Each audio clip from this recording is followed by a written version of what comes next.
এই যে রাষ্ট্র আপনাকে প্রত্যেক দিন এই ফর্মে চ্যালেঞ্জ করতেছে, সেই রাষ্ট্রকে বুঝতে হবে যে এই রাষ্ট্র এখনও রাষ্ট্র হয়ে ওঠে নাই।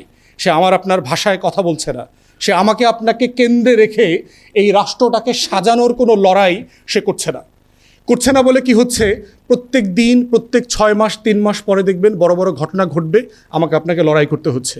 তদন্ত সংস্থায় যে পুলিশ অফিসারগুলো আছে, ডিআইজি টিআইজিগুলো আছে, হাইলি করাপ্ট, টাকার বিনিময়ে গুরুত্বপূর্ণ এভিডেন্স চার্জশিটের সাথে প্রডিউস করতেছে না কোর্টে। এখন আমি আপনি রাস্তায় বসে চিল্লাইতেছি, ইনুরে 5 বছর দিল কেন, দিছি তুই ঠেকা, এর নাম হলো রাষ্ট্র। বুঝছেন? তাহলে এই যে প্রত্যেক দিন সে আমাকে আপনাকে প্রভোগ করতেছে, হাদিরে মারছি, ওর আসামিরে পালায় যাইতে দিছি, তুই পারলে ঠেকা। আপনাদের 17 বছরের ভিকটিমহুড, মজলুম সময়ের ইতিহাস ভুলে যাবেন না। যদি ভুলে যান, আল্লাহ কিন্তু আপনাদেরকে ভুলে যাবে। তাই আমরা যখন জুলাইয়ের আকাঙ্ক্ষা নিয়ে কথা বলছি, জুলাই জজবা নিয়ে কথা বলছি, আমরা নতুন সেটেলমেন্টের কথা বলছি, আমরা আসলে বলতে চাই যে রাষ্ট্রটাকে রাষ্ট্র বানানো। যদি একটা রাষ্ট্রে প্রতিষ্ঠান থাকে, প্রতিষ্ঠান যদি কার্যকর হয়, তাহলে দেখবেন সেই রাষ্ট্রটা ফাংশনাল হয়। কিন্তু রাষ্ট্রটা যদি ফাংশনাল না হয়, সেখানে দেখবেন সবগুলো রাষ্ট্র, আমাদের মতো দেশগুলো দেখবেন যেখানে বারবার টার্ময়েল হয়, ঝামেলা হয়, গণ অভ্যুত্থান, যুদ্ধ, গৃহযুদ্ধ, প্রত্যেকটা জায়গায় দেখবেন যে আপনার এই ইনস্টিটিউশনগুলো ফাংশন করছে না, কোনো প্রতিষ্ঠান ফাংশন করছে না। এখন এই পেশাজীবীদের আসলে রোলটা কি? জুলাইয়ের আকাঙ্ক্ষাটা আমরা কি ছিল? দেখবেন যে দেয়ালে দেয়ালে আমাদের শহীদদের রক্তে আমরা বারবার একটা কথা বলেছি, সেটা হচ্ছে নতুন রাজনৈতিক বন্দোবস্ত চাই, নিউ পলিটিক্যাল সেটেলমেন্ট আসলে কিভাবে হবে? এটা কি আমরা কয়েকজনে মিলে সালিশি সালিশি করে ঠিকঠাক করব যে আসলে দেশটা কিভাবে চলা উচিত? এই সেটেলমেন্টটা হচ্ছে রাষ্ট্র কাঠামোতে সবচেয়ে গুরুত্বপূর্ণ অনুষঙ্গ হচ্ছে ইনস্টিটিউশন বিল্ডিং করবার মধ্য দিয়ে, আমাদের রাষ্ট্রের প্রতিষ্ঠান তৈরি করবার মধ্য দিয়ে, এবং এই প্রতিষ্ঠানটা পেশাদারিত্বের সাথে পরিচালিত হচ্ছে কিনা। আপনাদের মনে থাকার কথা, ট্রাম্পের প্রথম টার্মে যখন সে টার্ম শেষ করে নির্বাচনে হেরে যাচ্ছে জো বাইডেনের কাছে, তখন দেখবেন আমেরিকার যে ফেডারেল ইলেকশন মডেল, সেখানে হচ্ছে আমেরিকার যে ভাইস প্রেসিডেন্ট থাকে, তিনি পদাধিকার বলে সিনেটের স্পিকার থাকেন, এবং তার কাস্টিং ভোট থাকে, এবং সর্বশেষ জাতীয়ভাবে ইলেকশনকে রিটার্নিং অফিসারের মতো করে সিগনেচার করে ফাইনাল করতে হয়। এবং তিনি বিভিন্ন স্টেটের গভর্নরকে ফোন দিয়েছেন ট্রাম্প, যে নির্বাচনটা একটু এদিক সেদিক করে দেওয়ার জন্য তুমি এটা সাইন করিও না যেখানে ডেমোক্র্যাটরা জিতেছে, অথবা যেখানে রিপাবলিকানরা জেতে নাই সেখানেও তুমি সাইন করে কাগজে বলে দাও যে রিপাবলিকানরা জিতেছে। এবং তার ভাইস প্রেসিডেন্টকে সে প্রচণ্ড প্রেশার দিয়েছে যে এটা সাইন করবার জন্য, কিন্তু সেটা করেন নাই। কেন করে নাই?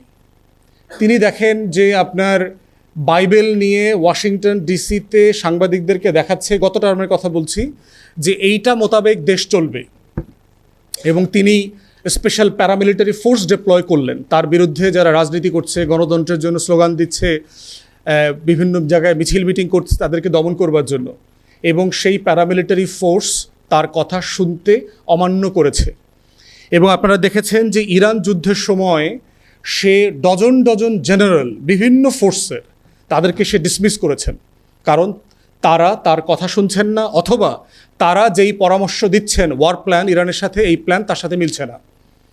তাহলে এই ডিফারেন্সটা কোথায়? যে ট্রাম্প কিন্তু মোদি হইতে চায়, ট্রাম্পও কিন্তু হাসিনা হইতে চায়, সে পারে না কেন?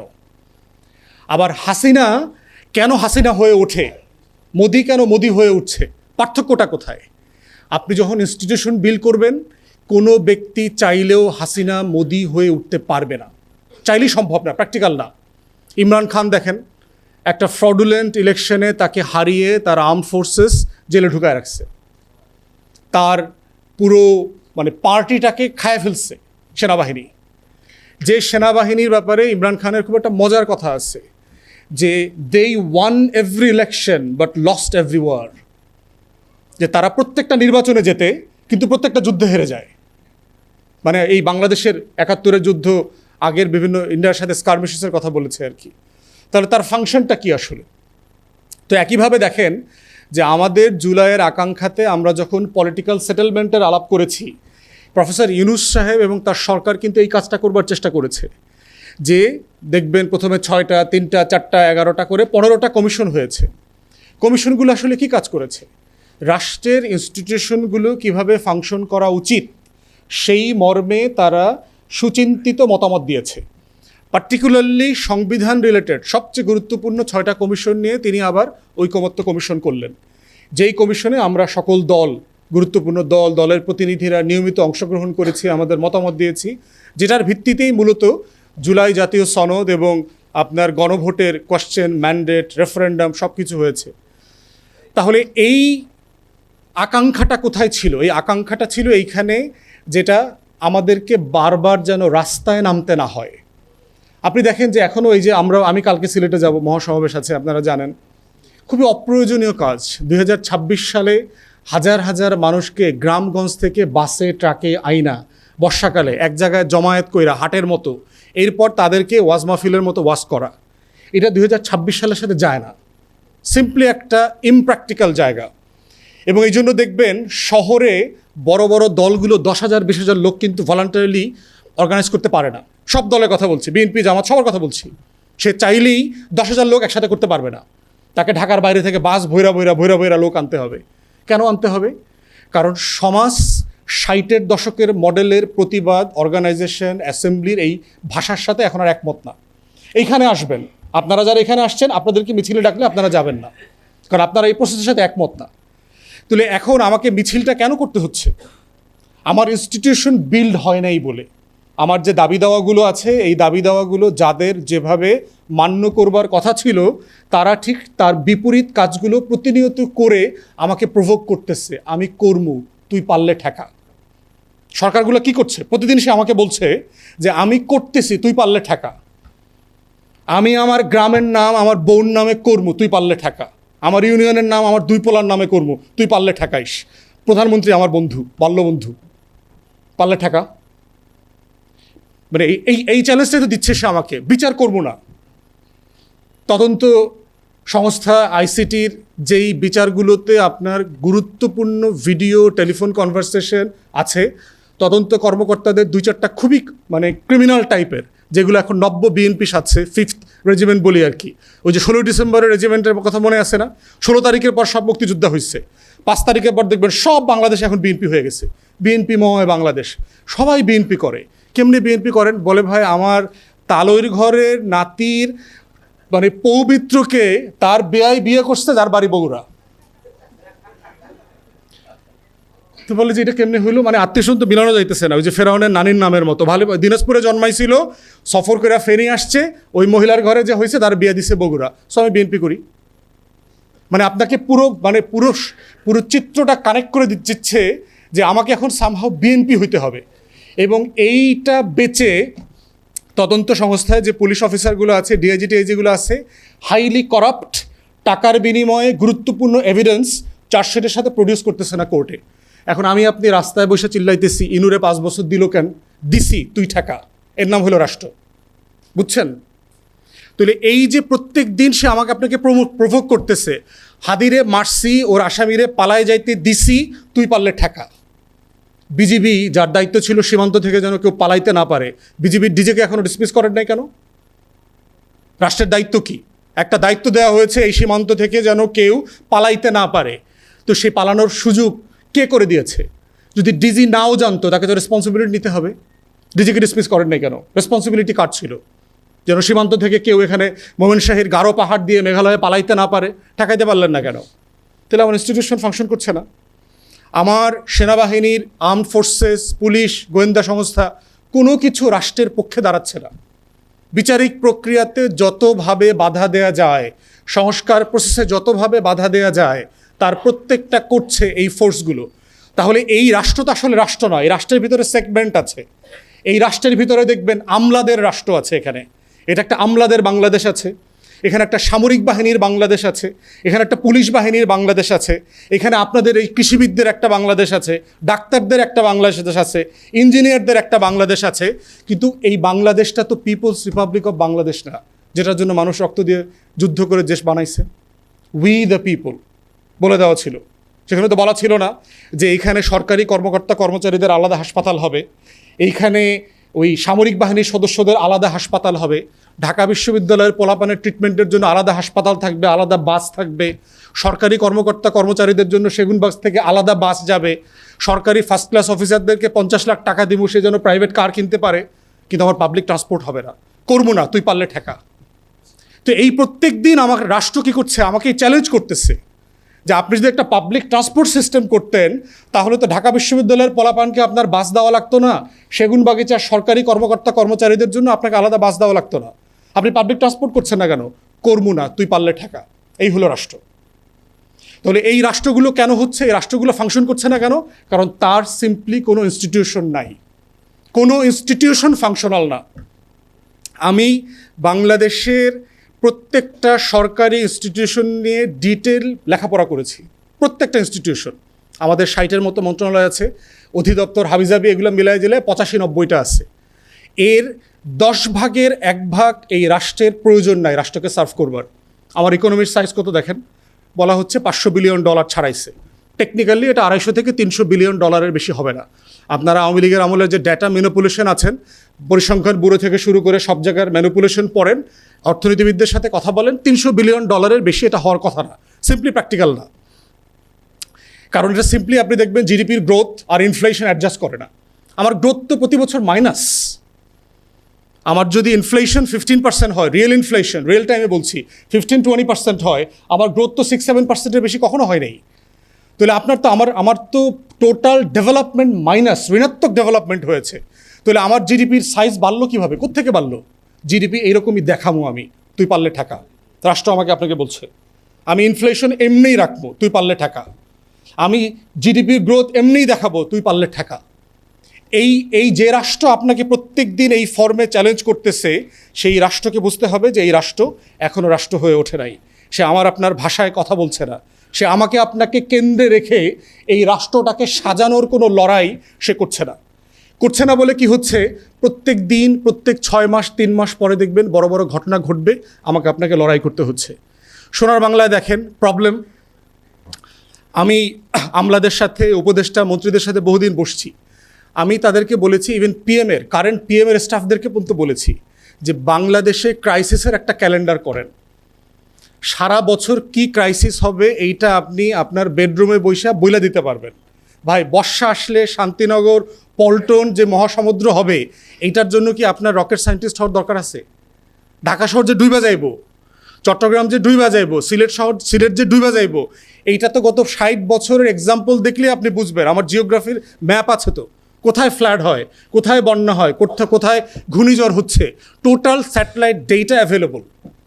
তাহলে আপনি কেন প্রিএমটিভ অ্যাকশন নিচ্ছেন না আপনার জীবন বাঁচানোর জন্য? কৃষকদের ফসল, গবাদি পশু, কৃষিক্ষেত, ধান বাঁচানোর জন্য চেষ্টা করছেন না? আপনি জানেন তো এটা ডুবে যাবে, আগামী 3 মাস পরে ডুবে যাবে, 4 মাস পরে ডুবে যাবে। তাহলে আপনি জানুয়ারিতে কেন এটা অ্যাড্রেস করলেন না? কিভাবে আপনি জলাবদ্ধতা, ওয়াটার লগিং যেটা হচ্ছে আরবান এরিয়াতে, আপনি তো অ্যাড্রেস করছেন না। প্রতি বছর হচ্ছে একটা সমস্যার রিকারিং যখন করে, প্রতি বছর যখন হয়, তখন বুঝতে হবে যে এই রাষ্ট্রে কোনো ইনস্টিটিউশন নাই যে এটা বোঝে এবং অ্যাড্রেস করতে পারে। দেখবেন ডাক্তার আপনাকে কি বলবে, যেই রোগ, যেই ঠান্ডা আপনার প্রতিদিন হচ্ছে, প্রতি মাস পর পর ফিরে আসতেছে, সে আপনাকে বলবে যে আপনার ইমিউনিটি দুর্বল হয়ে গেছে, আপনার এই ইমিউনিটির কারণে আপনার এই রোগ বালাইগুলো বারবার ফিরে আসতেছে। অতএব এই ইমিউনিটি, রাষ্ট্রের যে ইমিউনিটি আকার, সেটাকে আমরা বলছি রাষ্ট্রের ইমিউনিটিকে প্রিজার্ভ করে হচ্ছে তার ইনস্টিটিউশনস, তার প্রতিষ্ঠান। এবং এই যে পেশাজীবীরাও আপনারা যারা আছেন, আমি আসার সময় কয়েকজন ভাইকে বলছিলাম, তারাও আপনারা দলে দলে বিভক্ত হয়ে গেছেন। আপনারা রাষ্ট্রের কৃষিবিদ না, আপনারা জনগণের কৃষিবিদ না, আপনারা বিএনপির কৃষিবিদ, আওয়ামী লীগের কৃষিবিদ, জামাতের কৃষিবিদ, অন্য পার্টির এনসিপির কৃষিবিদ। তাহলে ভাই আপনি এনসিপির ডাক্তার, আপনি জামাতের ডাক্তার, আপনি বিএনপির ডাক্তার, আওয়ামী লীগের ডাক্তার, আপনি বিএনপির ইঞ্জিনিয়ার, আওয়ামী লীগের ইঞ্জিনিয়ার, জামাতের ইঞ্জিনিয়ার, একটা রাষ্ট্র এইভাবে চলবে? প্র্যাকটিক্যাল। আপনি এই যে রাষ্ট্রকে কাঠামোগতভাবে বিভক্ত করছি আমরা সবাই মিলে, আমরা এই যে রাজনৈতিক খোকাখুকুরা মিলে করছি, এইটার করে আপনি আবার ওই রাষ্ট্রটাকে চাচ্ছেন যে ওই রাষ্ট্রটা যেন ফাংশনাল হয়। তাহলে আমার রাজনীতিটা তো কনসিস্টেন্ট না, আমার পলিসি ফ্রেমওয়ার্ক তো কনসিস্টেন্ট না। কনসিস্টেন্সি না থাকলে আপনার ইনস্টিটিউশন বিল্ডিং তো হবে না, এবং সেই লড়াইটাও আমরা করছি না। তাই আমরা যখন জুলাইয়ের আকাঙ্ক্ষা নিয়ে কথা বলছি, জুলাই জজবা নিয়ে কথা বলছি, আমরা নতুন সেটেলমেন্টের কথা বলছি, আমরা আসলে বলতে চাই যে রাষ্ট্রটাকে রাষ্ট্র বানানো এবং না বানাতে পারলে কি হবে সেটার এক্সাম্পল হচ্ছে তৃতীয় বিশ্বের দেশগুলোতে দেখেন, আফ্রিকাতে কি হচ্ছে, মধ্যপ্রাচ্যে কি হচ্ছে, দক্ষিণ আমেরিকাতে কি হচ্ছে, আমাদের অঞ্চলে কি হচ্ছে। করতে পারলে কি হবে, যে আপনার ছেলে মেয়েগুলোকে ওখানে পাঠায় দিবেন। আপনি কেন আরেক দেশে আপনার ছেলে মেয়েকে পাঠান? আপনি মরবার জন্য কেন ব্যাংককে যান? আপনি আইসিইউতে ঘুমানোর জন্য কেন আপনি সিঙ্গাপুরে যান? ইন্ডিয়াতে যেতে হয়, সাউথ ইন্ডিয়াতে যেতে হয় কেন? মানে এটা তো খুবই অসম্মানজনক একটা ব্যাপার। আপনি ব্রিটিশ প্রাইম মিনিস্টারকে যদি জিজ্ঞেস করেন যে তোমাকে ট্রিটমেন্টের জন্য সৌদি আরবে নিয়ে যাবো, ও তো শুনে হার্ট অ্যাটাক করবে, মানে ওর অসুস্থ না থাকলেও অসুস্থ হয়ে যাবে সাথে সাথে। আপনি কোনো আমেরিকান ইউরোপিয়ানদের সাথে যদি কথা বলেন যে তোমাদের মিলিটারি টেক ওভার করবে আগামী 3 মাসের ভিতরে, ও এটাকে একটা গুড জোকস হিসেবে নেবে, ইটস ভালো মানে কমেডি আর কি। তাহলে রাষ্ট্রর জুলাইয়ের আকাঙ্ক্ষার জায়গা হচ্ছে যে আসলে আমরা রাষ্ট্রটাকে রাষ্ট্র বানাইতে চাচ্ছি, এবং যদি এইটা আমরা বানাইতে না পারি তখন যেটা হবে, এই যে রিকারিং এফেক্ট, শান্তিনগর পল্টন যেভাবে জলাবদ্ধতা হচ্ছে, ওই রাস্তায় রাস্তায় হাজার হাজার তরুণকে বারবার লড়াইতে আনবেন, মারবেন, আবার ওসমান হাদিরা মরবে, মরার পর এরপরে রাষ্ট্র আবার আপনাকে বলবে ওই একই কাজ আবার করব, তুই পারলে ঠেকাইস। এটার নাম হচ্ছে রাষ্ট্র। এবং এই রাষ্ট্রটাই হচ্ছে দেখেন, কয়েকদিন আগের জুলাই জাতীয় সনদ স্বাক্ষর করছি, অক্ষরে অক্ষরে পালন করব, কিন্তু প্রতিদিন লঙ্ঘন করছে। বিএনপির 31 দফার 6-7টা অলরেডি তারা ব্রেক করেছে। প্রথম দিনই 31 দফার প্রথম ধারা তারা নতুন সংসদের প্রথম দিন, শপথের দিন ব্রেক করেছে। সংবিধান সংস্কার নামক কিছু ছিল না, আমরা এই বিপ্লবে বিশ্বাস করি না, তারা বলেছে বিপ্লবে বিশ্বাস করি না, এটা স্বাক্ষর করব না, তুই পারলে ঠেকা। এর মানে হচ্ছে যে রাজনৈতিক দলগুলো নিজেকেই রাষ্ট্র আকারে প্রাতিষ্ঠানিক করতে দিচ্ছে না। অতএব এই রাষ্ট্রের লড়াইটা হচ্ছে শুধুমাত্র আপনার দাবি দেওয়ার লড়াই না, যে আমার মানে ইনফ্লেশন বেড়ে যাচ্ছে, দ্রব্যমূল্য বেড়ে যাচ্ছে, রাস্তায় ট্রাফিক জ্যাম, এখানে খাদ্যপণ্য পাওয়া যাচ্ছে না, কৃষক দুর্বল। আপনি কৃষককে 2,500 টাকা দিলেন, what's the benefit of it? কারণ কৃষক গরিব মানুষ, অশিক্ষিত মানুষ, সে ইনফ্লেশন বোঝে না।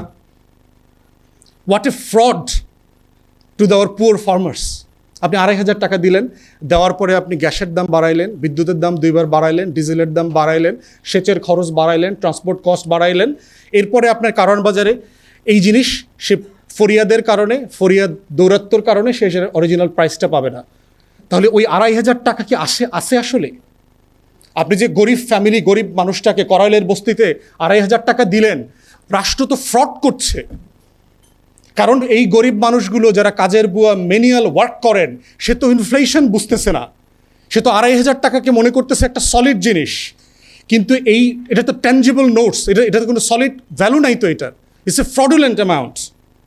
এবং by the 6 months of the tenure আপনি তার সাথে তাকে তো আসলে একটা মাইনাস কার্ড দিচ্ছেন, প্রত্যেককে একটা মাইনাস কার্ড দিচ্ছেন, এবং এই কার্ড দেওয়াটা is self insult to the citizens.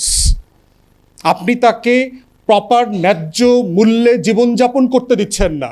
কৃষক যেন ন্যায্য মূল্যে তার জিনিসটা বিক্রি করতে পারে, একটা ডিগনিফাইড লাইফ পায়, সেইটা করতে না দিয়ে তাকে আপনি খয়রাতি সাহায্য দিচ্ছেন। এবং এটা করবার মধ্য দিয়ে যেটা হচ্ছে যে আপনি রাষ্ট্রকে রাষ্ট্র আকারে প্রাতিষ্ঠানিকভাবে স্ট্রেনদেন করছেন না, দুর্বল করে দিচ্ছেন। অ্যান্ড অ্যাগেইন এটাই হচ্ছে জুলাইয়ের যে ইন্সপিরেশন, জুলাইয়ের যে আকাঙ্ক্ষা, সেই আকাঙ্ক্ষার সাথে একটা কন্ট্রাডিক্টরি অ্যাপ্রোচ। তাই আজকে আমরা যেটা বারবার বলছি বিভিন্ন ফোরামে বিভিন্নভাবে, যে আমাদের এই জুলাইয়ের লড়াইটা হচ্ছে আসলে একটা বাংলাদেশ বানানো, যেই বাংলাদেশটা ইনস্টিটিউশনালি ফাংশনাল। এইটা না হওয়া পর্যন্ত জুলাইয়ের জজবার অন্য কথা বলে রাস্তাঘাটে মিছিল, মিটিং, সমাবেশে খুব বেশি লাভ হবে না। সরকারকে মাথায় রাখা দরকার, আপনাদের 17 বছরের ভিকটিমহুড, মজলুম সময়ের ইতিহাস ভুলে যাবেন না। যদি ভুলে যান, আল্লাহ কিন্তু আপনাদেরকে ভুলে যাবে।